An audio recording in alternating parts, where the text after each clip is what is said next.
ये तो जो विपक्षी दल हैं, इन्होंने भारतीय जनता पार्टी को मौके पे मौके दिए हैं। वो कहते कि लो मैं नो बॉल फेंक रहा हूँ और तुम इस पे छक्के मारो और फिर उसके बाद फ्री हिट दूंगा, फिर छक्के मारो। ये मौके कौन दे रही है? ये मौके दे रही है विपक्षी पार्टियां। अरे आपके पास इतने साल से आप शासन में थे, सरकारें चल रही थी, आपके पास मौका था। निश्चित रूप से इन पार्टियों ने बीजेपी को मौका दिया है और उन्होंने दबा के छक्के मारे। 2024 इनके हाथ से निकल चुका है। 2024 तो ये भूल जाएं और मुझे लगता है कि 2029 भी निकल जाए तो कोई बड़ी बात नहीं। अब पछतावे होत क्या जब चिड़िया चुग गई खेत। अब पछता कर भी ये कुछ हासिल नहीं कर पाएंगे क्योंकि इन्होंने अपने पैर पे कुल्हाड़ी मार ली। आप देख लीजिए जितने भी विकास के मुद्दे हैं, जितना भी कुछ हुआ, क्या उसमें केवल हिंदुओं का विकास हुआ? अगर सड़कें बनती हैं, अगर कहीं भी कोई भी विकास का कार्यक्रम हो रहा है तो अभी अन्न गरीब अन्न योजना चल रहा है तो क्या मुसलमानों को नहीं मिलता? हिंदुओं को भी मिलता है, मुसलमानों को भी मिलता है। तो सभी धर्मों को लेकर चलना होता है, तभी देश का विकास होता है और राष्ट्र का विकास होता है। और ये जो कार्यक्रम हुआ है इस पर नज़र पूरी दुनिया की थी, केवल भारत की नहीं थी। इंटरनेशनल मीडिया इसको कवरेज कर रहा था और उसके बाद ये वो लोग वहाँ नहीं गए। मौका था पूरी दुनिया को दिखाने का कि एक राजनीति के रूप में हम सब एकजुट हैं, इकट्ठे हैं, भले ही कुछ भी हो जाए, लेकिन राजनीतिक रूप में जहाँ देश की बात आएगी, राष्ट्र की बात आएगी, हम सब साथ एक मंच पर खड़े होंगे। लेकिन इन्होंने ये मौका गंवा दिया। अखिलेश यादव का तो गृह राज्य था, उनके सामने, उनके पिताजी के सामने कितना स्ट्रगल हुआ, कार सेवाओं पे जो है किस तरह से बर्बरता हुई। क्या इस समय उनको निमंत्रण गया था? उन्होंने बोला हम एरे गेरे से जो है निमंत्रण नहीं लेते, ये वक्तव्य था उनका। देखिए, मैं अखिलेश जी की बात कर रहा हूँ। भाई अखिलेश जी के पिताजी मुलायम सिंह यादव ने कार सेवकों पर गोलियां चलाई क्योंकि जब रथ यात्रा चल रही थी आडवाणी जी की तो समस्तीपुर में लालू यादव जी ने उसको रोक दिया था। तो मुलायम सिंह यादव ने सोचा कि मैं राजनीति के रूप में कहीं पीछे न रह जाऊं, तो उन्होंने मुस्लिम तुष्टीकरण के कारण और वोट की राजनीति के कारण उन्होंने कार सेवकों पर गोली चलाने का आदेश दे दिया और उसमें कई लोग मारे गए। तो मैं तो ये कहता हूँ कि जो भगवान श्री राम है ना, वो सबके हैं, वो क्षमा कर देते हैं। उनके पुत्र के पास, अखिलेश यादव के पास, पूर्व मुख्यमंत्री उत्तर प्रदेश के पास ये अवसर आया था कि जो पिछली गलतियां हो गई थी उस पर एक बार सबको बता दें कि मेरे पिता ने एक गलती कर दी थी, लेकिन मैं उस डिसीजन के साथ नहीं था, नहीं हूँ और नहीं रहूँगा। ये मौका था, वहाँ जाते तो एक मैसेज जाता कि जो पापा ने गलती कर दी, हमारे पिताजी ने गलती कर दी, वो गलती मैं नहीं करूँगा और मैं हिंदुओं की स्वाभिमान के साथ और राष्ट्र के साथ और मर्यादा पुरुषोत्तम श्री राम का जो भी प्राण प्रतिष्ठा कार्यक्रम है और उनकी जो स्थापना हो रही है, हम सब उसके साथ हैं। लेकिन ये अवसर भी इन्होंने गंवा दिया और कहते हैं अब पछतावे होत क्या जब चिड़िया चुग गई खेत।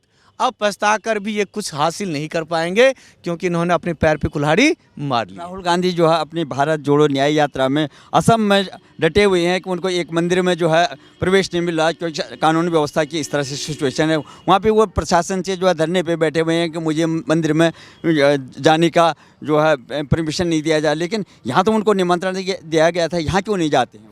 देखिए, बात हो रही है न्याय यात्रा की। मुझे लगता है इस देश में अगर सबसे बड़ा कोई न्यायाधीश है, था और रहेगा तो वो भगवान श्री राम हैं। उन्होंने सबके साथ न्याय किया था, चाहे वो सबरी हो, चाहे वो अहिल्या हो, चाहे वो केवट हो, उन्होंने सबके साथ न्याय किया। आप वहाँ जाते रहिए, दुनिया भर की न्याय यात्रा करने से बेहतर था कि एक उस मंच पर चले जाते, उस श्री राम के सामने में आप सबके साथ न्याय कर लेते। लेकिन आपने उस मैसेज को गवा दिया। केवल 10 मिनट की बात थी, 15 मिनट, आधा घंटा, 1 घंटा आप यात्रा करते रहिए, पूरी साल चलते रहिए, कोई इशू नहीं है। लेकिन एक दिन आप समय निकाल लेते तो आपको इतनी यात्रा करने की आवश्यकता नहीं होती क्योंकि भगवान श्री राम के जो है ना, जिस पर भगवान श्री राम की कृपा होती है वो तो अपने आप जीवन में आगे बढ़ जाता है। लेकिन इन्होंने भगवान श्री राम की कृपा ना लेकर, उनका आशीर्वाद ना लेकर अपना बहुत बड़ा नुकसान कर लिया है। ऐसी न्याय यात्रा का क्या फ़ायदा?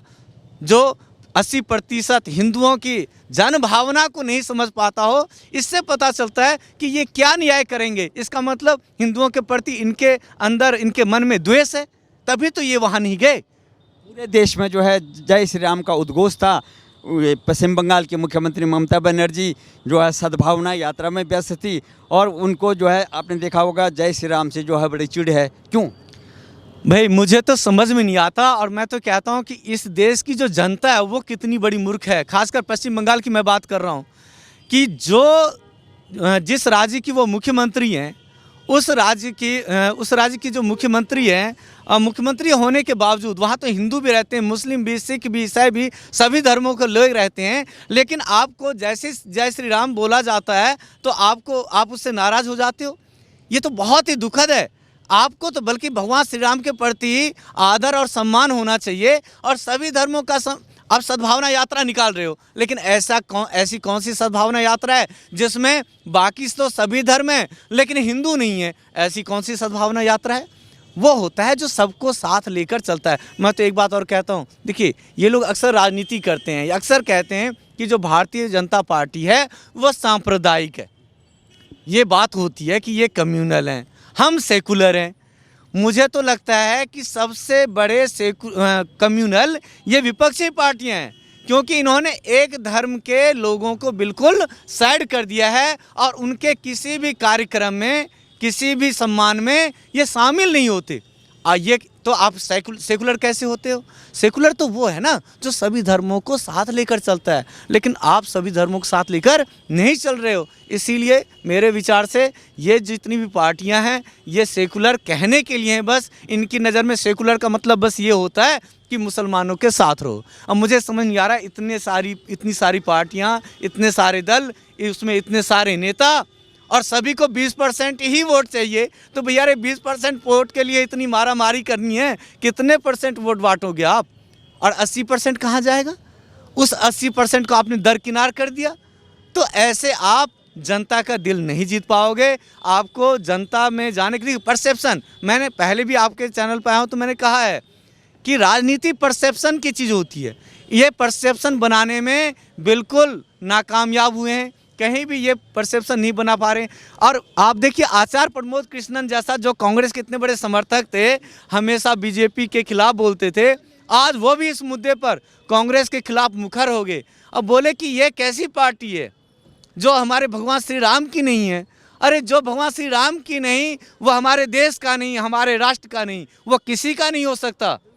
जितने भी घटक दल हैं और जो महागठबंधन है उनका सबका कहना ये है कि ये तो प्राण प्रतिष्ठा तो बहाना है। 2024 के जो है इलेक्शन जो है सामने नज़र है। इसी भाई एक बात बताइए, अगर आप किसी को मौका दोगे तो वो क्या मौका अपना छोड़ दे?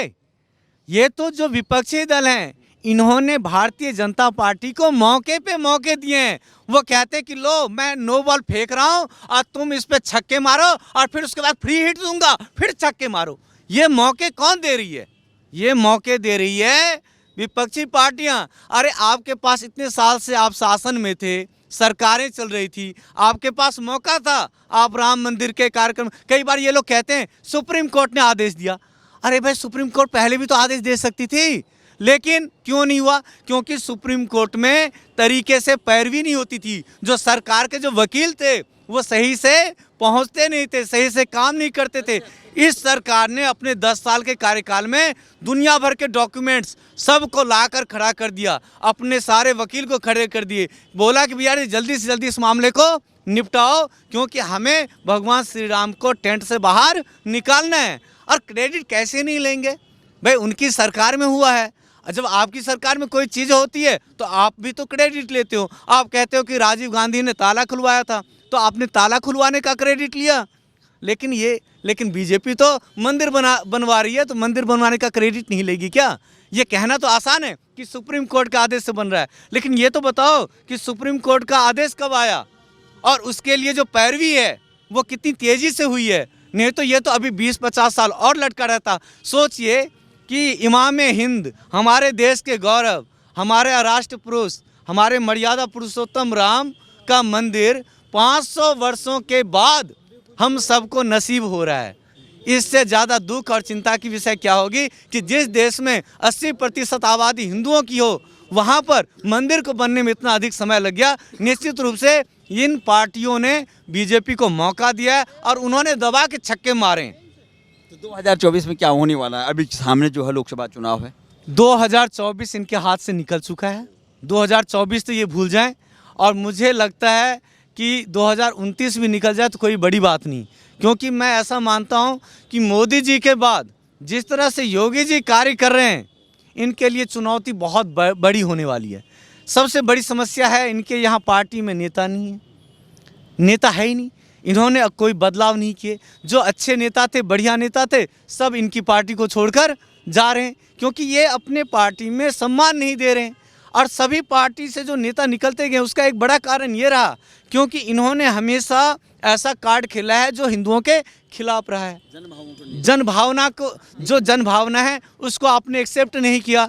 आज सचिन पायलट साइड खड़े हैं, आज ज्योतिरादित्य सिंधिया बीजेपी में आ गए। सभी जो अच्छे अच्छे नेता थे, जो युवा थे, लगता था उनको कि हम इस पार्टी में रह के इस पार्टी को एक बार फिर से बड़े मुकाम पे पहुंचाएंगे, लेकिन केवल एक राहुल गांधी के कारण केवल सबको इन्होंने बाहर का रास्ता दिखा दिया, लेकिन उन्होंने साइड नहीं किया। जबकि मौका था कि अगर इतने चुनाव हारे हैं तो उनको साइड करके कुछ नए नेताओं को, कुछ नए लोगों को लाना चाहिए था, जिससे ये पार्टी फिर से उठ खड़ी होती। लेकिन इन्होंने बिल्कुल भी सुधार नहीं किया। बीजेपी देखिए, अभी जब चुनाव हुए थे मध्य प्रदेश में, राजस्थान में, कौन सी पार्टी है, किसके पास इतनी हिम्मत है जो केंद्र में रह रहे मंत्रियों को वहां विधानसभा चुनाव लड़ने के लिए भेज दिया?